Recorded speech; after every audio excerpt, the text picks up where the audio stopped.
Hello, and welcome to the Louise Elizabeth podcast. I am your host, Louise, and I am a 620-hour trauma-informed registered yoga teacher. I am a registered holistic nutritionist. I am a professional network marketer, and recently I have opened up a new business in the short-term rental field. So I'm a serial entrepreneur, and this is your holistic health podcast. So health is integrated. There's many aspects to health. Health is how you live your life. It's how you feed your body, you feed your mind, how you spend your time. It is mind, body, and soul, and working on all of those things really is health to its core. So in this podcast, I dive into all topics relating to holistic health, how health is integrated, and this podcast is here to help support you in finding your own balance, finding your own flow in your life so that you can feel the absolute best, the absolute most aligned, and really just feeling at home in your own health and your own journey and how you live that life. So welcome, and here is today's episode. Hi friends, I'm back. I don't know if you could say that. I guess you could say that. I took an unintentional time out there for a while, and it's been a while since I've recorded because I honestly just haven't been feeling super duper inspired. And here I am, apparently feeling inspired. However, I wanted to share that I cannot figure out how to make my microphone work. So I've just decided I'm going to record it using the microphone on my laptop. And I'm in the sunroom, so it might be super echoey, but it is what it is. And here I am. So, hi, welcome back, Louise. Thanks so much.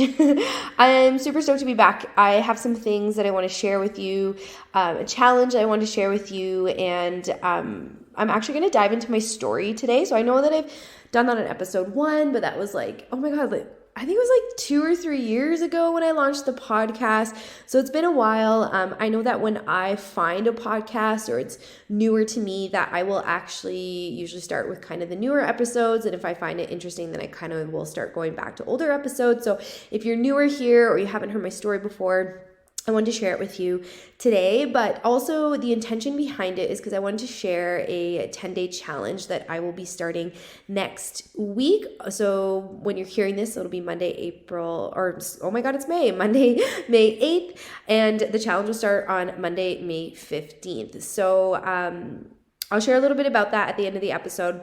But I wanted to get into my story first and foremost. So the reason I'm sharing my story is relating to this free challenge that I'm going to do. And the inspiration for doing this challenge has actually come from doing a free challenge with someone else recently.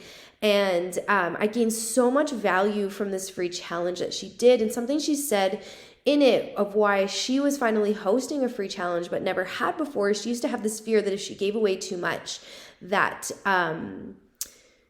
people still wouldn't buy from her. And, she just had this fear of giving away so much value. And I resonated with that. I've always been kind of scared to give away too much value because in my mind, the knowledge that I have of my journey that I have in supporting people, in my mind, it's simple and easy, but really I forget. And I've been reminded a lot lately just through conversations and a coaching call the other day that actually no, Louise, the knowledge that you have in your head is very valuable. And if you keep holding on to this fear of supporting other people, why would people come to you and pay you to support them, So it was just a bit of a wake-up call that it was a silly fear that I had. And, we all start somewhere. And so I was like, well, what can I do? What can I do to offer value? And at first I was like, I don't want to just copy this idea of a free 10-day challenge. And I mean, in reality, nothing is super original these days. So it's just not like she's the first person to do a 10 free day challenge. So I was like, okay, get out of your head, Louise. If that's what you felt called to right away, then do it. Literally do it. So here I am. I haven't even planned the content to what I'm going to do. I haven't even made any infographics to promote it. I'm recording this on Sunday and I'm going to release this episode tomorrow is Monday. And so I'm just going for it instead of continuing to overthink it. And so yeah, it's going to be a 10-day free challenge, all relating to health and mindset. And specifically to holistic health. And so holistic is an umbrella approach to health. It's not like a one size fits all. So I know that can sound really fluffy. And I think I've shared on this podcast before, at least in my post, that, focusing on one aspect of health, in my opinion, isn't the answer to why we're feeling the way we're feeling. It's usually a string of things that we need to do, modify, and pay attention to for us to feel, more energized, to get rid of symptoms, etc. Like, it's never just one thing that we do that's like the key to it all. And so, I'm a holistic nutritionist. And even before I was a holistic nutritionist, when I go back and I think about my journey and my story, I'm like, oh my God, like that's what it was. It was like one thing, and maybe I had to focus on one thing at one point, but that evolved to something else. And then once I started implementing all these different things, like there I was feeling so much better on the other side of it all. So that's why I want to share my story, because my story is relevant to this 10-day challenge, free challenge that I'll be doing. And I don't even know if I'm going to call it a challenge, but I'm calling it a challenge right now while I'm recording this podcast. I haven't actually come up with a name for it. Like, that's how much I'm just like, okay, Louise, go for it and stop overthinking it. So let's start with where I come from. So I was born and raised in the city, Niagara Falls, Ontario. And I used to share this as a way that was negative to my parents. And now that my views on what kind of food is healthy has evolved, I realized like maybe my parents weren't completely off track with some things. However, they did a lot of Hungry Man dinners and, Kraft Dinner and Campbell's mushroom soup, all that stuff. Now, I do just want to say that if you're listening to this and that's what you eat because maybe that's all you can afford, or maybe it's just all you have the time and capacity for, I want you to pat yourself on the back. Congratulations, you're eating something. And that to me is more important than the what.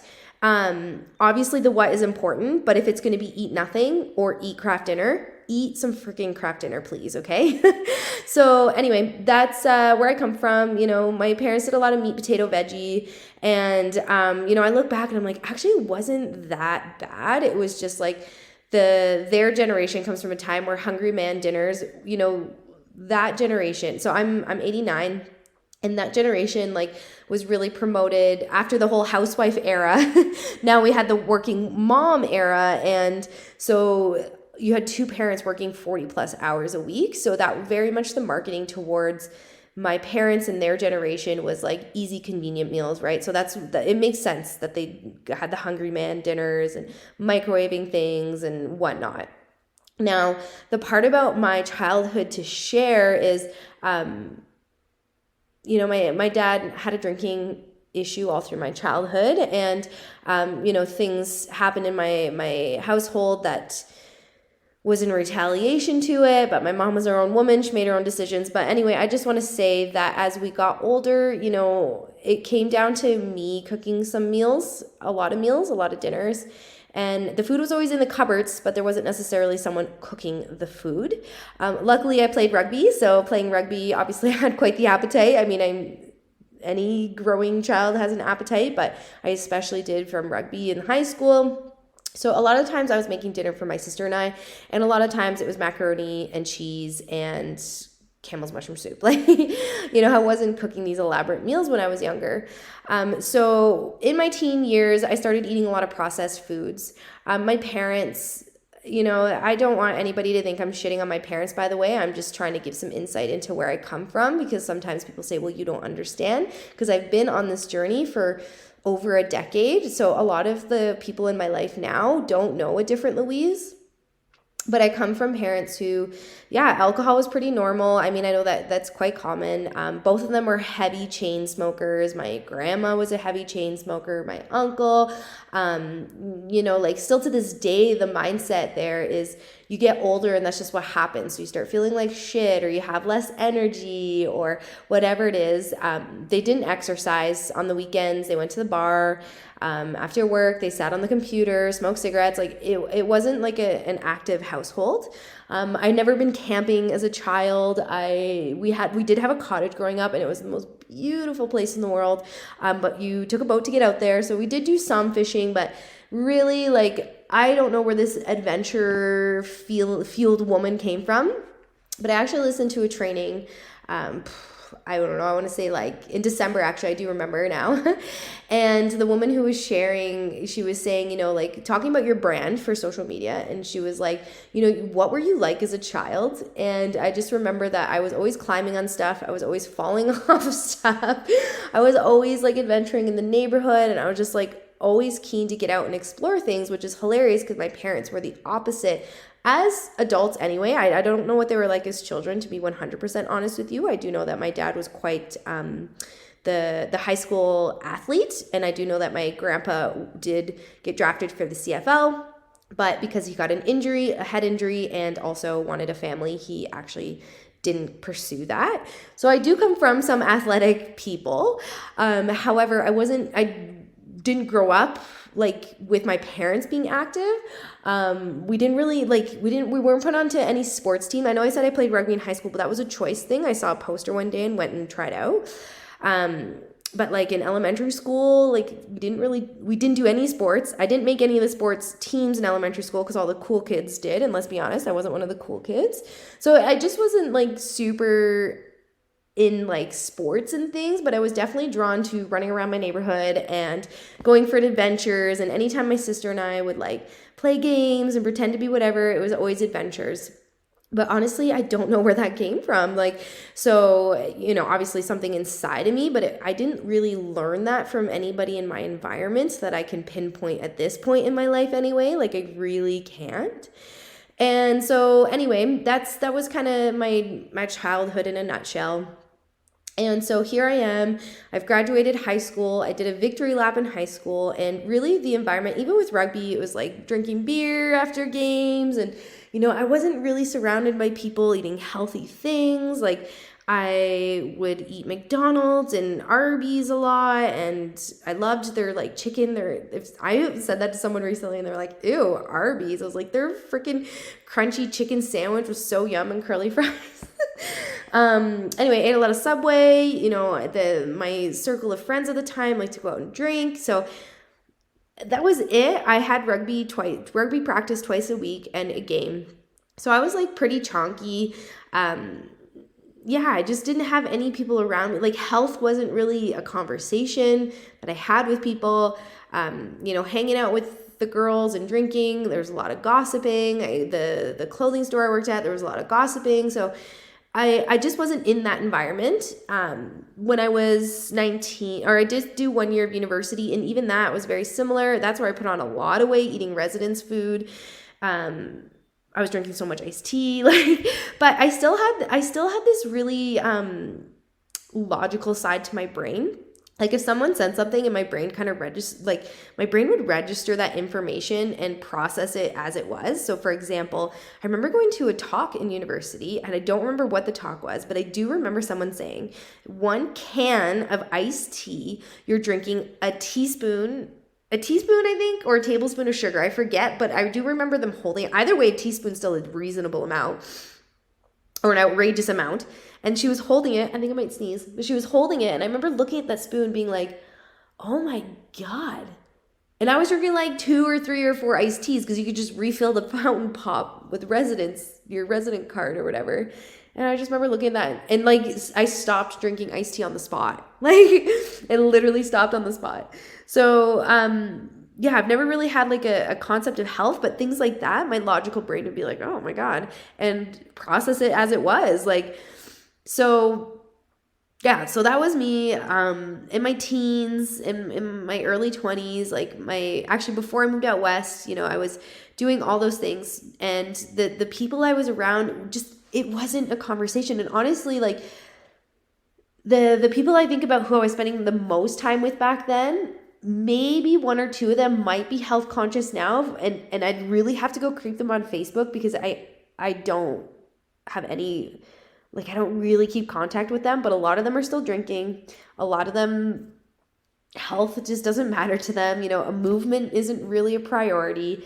There are a couple people sprinkled in there, but we've all kind of gone on that journey beyond when I knew them, or not when I knew them, but when I was spending time with them.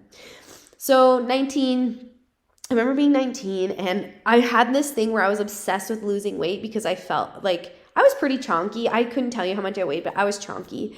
And so I was obsessed with losing weight. And funny enough, I got this opportunity to go, because I remember someone going across the seas to Europe. And I remember being like, them coming back and being like, oh my God, they lost so much weight. And someone said, yeah, I lost so much weight because I just started eating different when I was out that way. And or it was something like that. But I was just like, I want to go to Europe. It was a great opportunity anyway. I went. I didn't lose any weight. If anything, I might have gained some weight. Who knows? But it was still an amazing opportunity, and I already had loved traveling at that point in my life anyway, so it was also just like traveling. And so then I come back home. I'm still working at the clothing store. I'm still honestly quite miserable. Rugby was the only joys I had, but even that was starting to get sucked out a bit because the game had become so political. You know, the love of just like playing the game really seemed to be dwindling away, at least in the club I was playing. And so I was like, okay, well, what am I going to do? I don't want to go back to university, even though my family was hammering me about it. Didn't want to go back to university. Didn't want to do any of that. And so I had a cousin who had worked out in Lake Louise. I had no idea what Lake Louise was. I do need to pre-frame at this point in my life. I had been snowboarding, let's say 10 times maximum. So I wasn't like super into it. I did have a snowboard because my parents had bought it for me the one year because I did do snowboard club in high school, but you only get to go 6 times a year. And I didn't discover that till grade 11. And I didn't go every time in grade 11 or grade 12, but I did get to do snowboard club. Thanks, Mom and Dad. And they found this snowboard for $100 for sale. And anyway, so I had a snowboard for a Christmas gift before I even really liked snowboarding. And I say like snowboarding because I used to eat so much shit. I was like, I want to like this, but why do I suck? I don't like being bad at things. So anyway, I had a cousin who worked out in Lake Louise, and I actually really looked up to this cousin of mine. She had spent 2 summers with us. She was 16, and you know what? I think I'm like 6 or 7 years younger than her. I honestly am not 100% on that number, but when you're 16 and 10 or 16 and 8 or whatever it is, like that's a big enough gap as a child that you like idolize this person. So I really idolized Jess, and yeah, she was out west, and I don't know why. This is like back when I still had like the thick computer, you know, like, and I was like, frig, like, I'm just gonna look into this. So anyway, long story short, I ended up out west from an interview, and yeah, when I came out west, I realized how little I knew, and slowly the interest in health started. So one was with my cousin. She was actually a nutritionist, a registered, or she still is, but at that time was a registered holistic nutritionist. And I remember staying with her and, you know, her just kind of talking about things, and she was super into triathlons and fueling herself for it. And I thought that was kind of cool.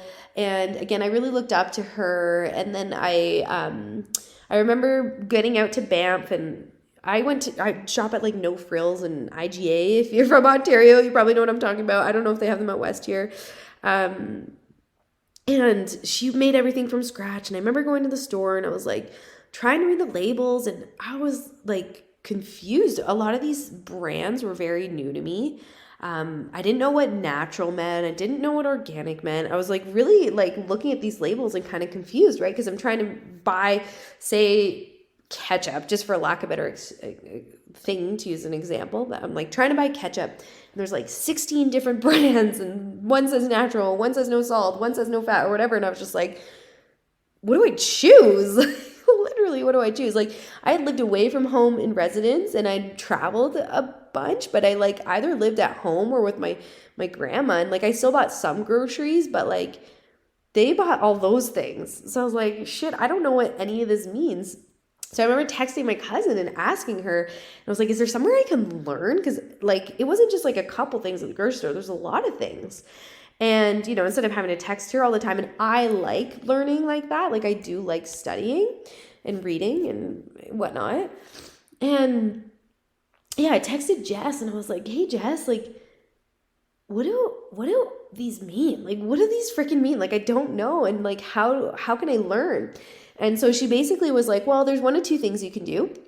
You could study and be a holistic nutritionist, and this is the school I went through. Or there's this website called aliveacademy.ca, also Canadian. And they've got some really like inexpensive courses on there that you can dive into, and they give you a lot of perspective and insight into these things.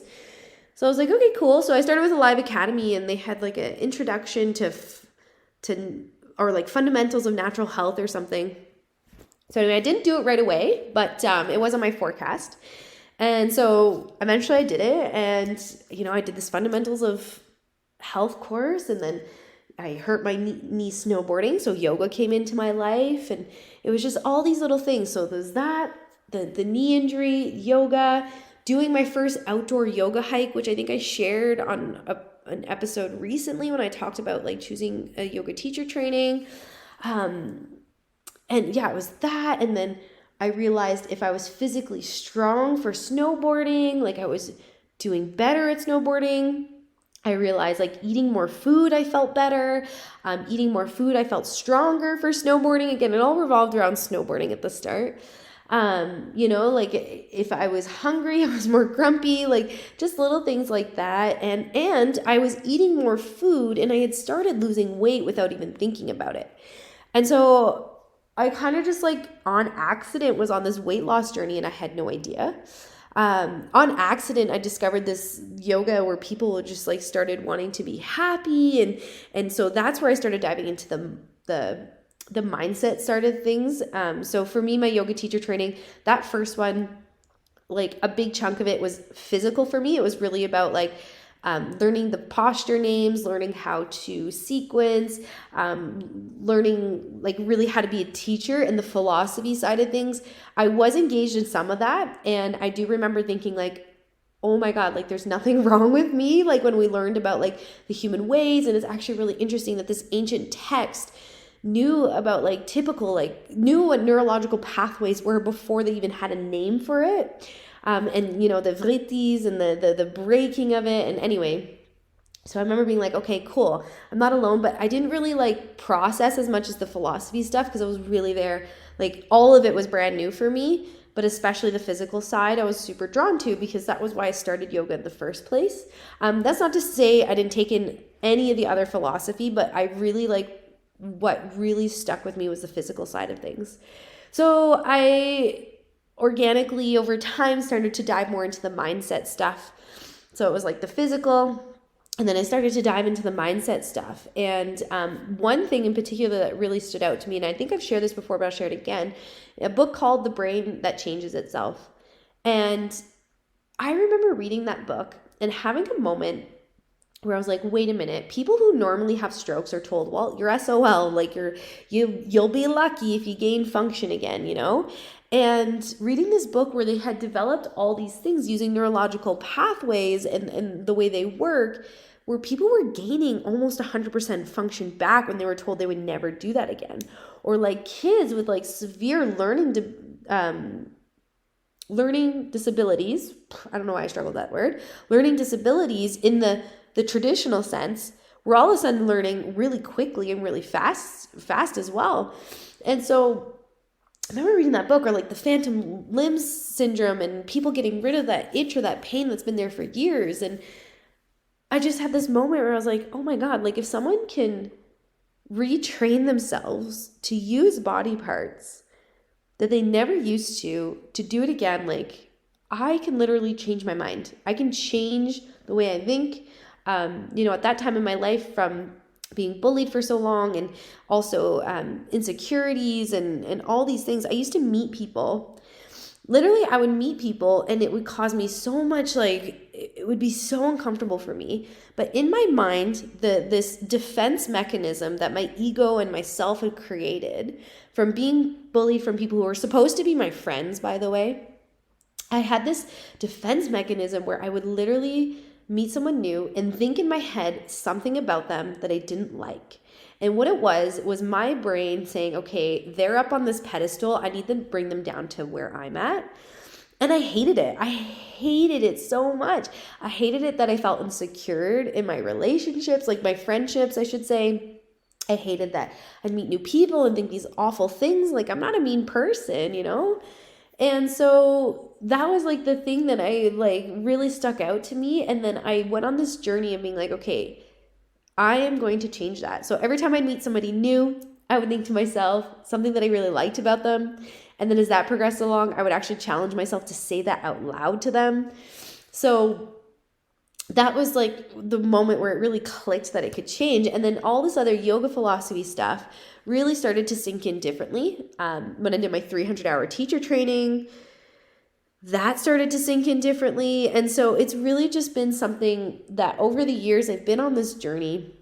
I've tried different diets. I went vegetarian for a while, then I tried vegan, which you can hear in some older episodes. I've always been open to exploring different things, but at those times where I was exploring different things, sometimes I'd have a closed mindset of, no, this is the way. And like, for example, with vegetarian, I used to say everybody could be vegetarian. And now I look back and I'm like, wow, that was really ignorant of me to say that. But I was convinced of it at the time. And as much as I'm stubborn, I'm also really open to different things, because like, if you've ever had a conversation with me, like, I'm that person who loves to stir the pot. Like, even if I agree with someone, I still like to be like, yeah, but what about this point of view? Even if I don't necessarily agree with that point of view, because I think everybody deserves to be heard. Every perspective deserves to be heard. And we should be open to changing our minds, because if we just have like a closed mind about everything, we're really going to suffer as a society.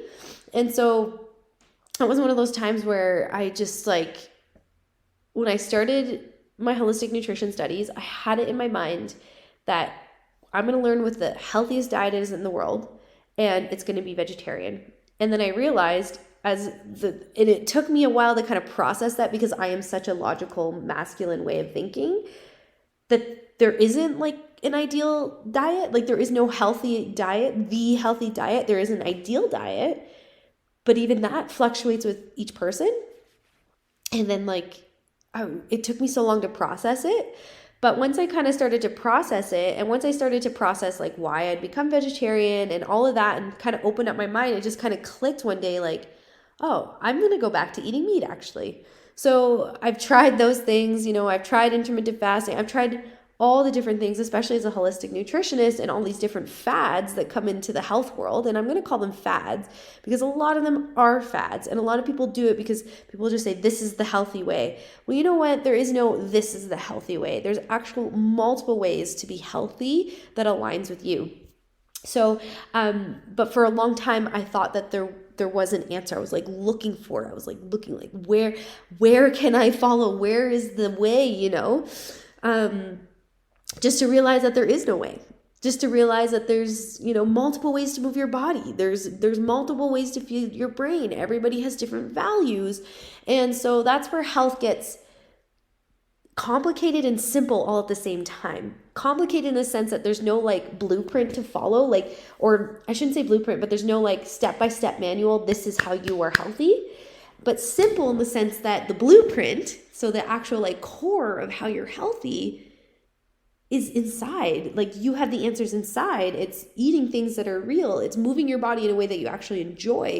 It's having people around you that, support you and lift you up. And, it's more different pillars to consider, but also those pillars will fluctuate with time, right? Like, those relationships that maybe served us in our 20s and taught us lessons in our 20s, when we're in our 30s, we're like, I don't have time for this, or I've outgrown this. I've expanded beyond this. So that has been my journey, like, I really have gone all these different avenues. I've explored all these different things. I think coming from a family who isn't healthy in the sense of like that way, like when we think about healthy and we think about a nutritionist, my family was not like that, was actually a blessing in disguise. And I've never said this out loud before, and it's just come to me now. I think it was a blessing in disguise, because I wasn't taught like the way as a child.